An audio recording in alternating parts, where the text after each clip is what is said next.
14 বছর বিদেশ করছি, এখন বাড়িতে কিছু নাই বলে। 20, 22, 30 বছর বিদেশ করছে এবং যেই টাকা পাঠাইছে বলছে জমি কিনছে, জমি গিয়েদের কাছে থেকে বাবাই কিনছে বা ভাইরা কিনছে, কিন্তু নিজেদের নামে।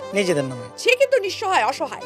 যেটা আমি সব প্রবাসীদের জন্য, যা রোজগার করবা তা মনে করবা 10% কথা ভুলে যাও। এই 10% তুমি জমা, আবার কই জমাবো? যেখানে পারো জমাও, $22 জমাও, মানে কথার কথা। হ্যাঁ, কিন্তু এটার কথা কাউকে বলার দরকার নেই।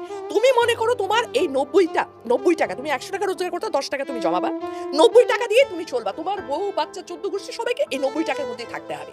এবং আমি এটাও বলছি যে যদি কোনো এর মধ্যে বোনাস টোনাস সব কথা সবাইকে বলার দরকার নেই।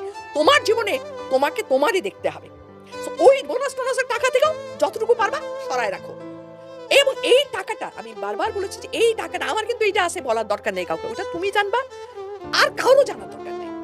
পরবর্তীতে কেন আর সবচেয়ে দুঃখ হয় কেন, মিডল ইস্ট থেকে ছোট জায়গাতে এত বছর চাকরি করে তো কোনো সিটিজেনশিপ পায় না বেচারা।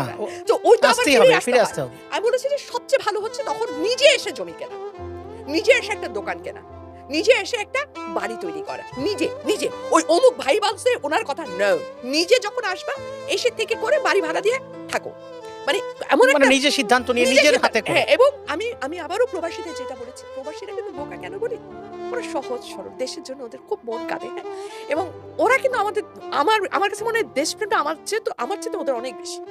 কারণ ওরা কিন্তু না পারতে বিদেশ যায়, কিসের জন্য যায়? ভাই বোন সবার চোখ মুখে হাসি ফোটানোর জন্য। মনটা কিন্তু ওদের এই নদীর পাড়ে, পুকুর ধারে, তাল গাছের তলায় থাকে। তো এটার পরে গিয়ে ওইসব দেশে তারা এতটা কষ্ট করে, কিন্তু লোকে মনে করে কি জানেন, অধিকাংশ ক্ষেত্রে লোকে মনে করে প্রবাসীর রাস্তা দিয়ে হাঁটে আর এমনি টাকা এবং ফলে টাকা রোজগার যে করে সে জানে খরচের কষ্টটা, মানে খরচ করতে কষ্টটা। কিন্তু যারা করছে না, যারা এমনি পায়, তারা কিন্তু উড়াইতেও পারে, যেমনি ইজি আসে ইজি উড়ায়। ম্যাডাম দেখেন, আমি যদি বলি বাজারে, গ্রাম দেশের আমরা যখন উপজেলা শহরে বা থানা শহরে বাজারে যাই, এই প্রবাসীদের বউদের অত্যাচারে কোনো জিনিসের দাম কমে না। দেখা গেছে একটা মাছের দাম বললো 1200, তারা 1200 দিয়ে কিনে নিয়ে যাচ্ছে 1500। মানে বাজারে গিয়ে আপনি সাধারণ মানুষ হিসেবে তাদের সামনে টিকতে পারবেন না, বাট তারা এত বেশি খরচ করছে।